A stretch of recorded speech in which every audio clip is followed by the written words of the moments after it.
Gospodin Josipović, na kraju svom protukandidatu završit će ovo sve.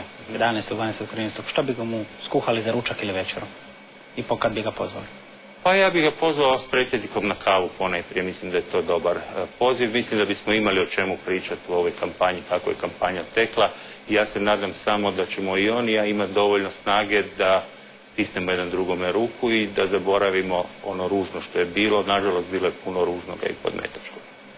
Mandić. Na ručak, na obed. A kaj? Što? Puricu s mlincima, jedno domaće jelo ovako. Bez sarme?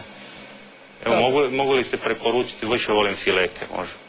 Pa dobro, mogu i fileke, ali to kad predsjednik Josipović mene bude pozvao na pravni fakultet kod gospodina Kregara i sebe, onda će vjerojatno skuhati fileke. Vrlo dobro. Kao predsjednik Josipović? Ne kao profesor. Rekli ste kao predsjednik Josipović. Kao profesor na pravnom fakultetu sam bio predsjednik. Jeste ga smjestili gore, to gospodine Mandić? Ne, na pravnom fakultetu. Aha.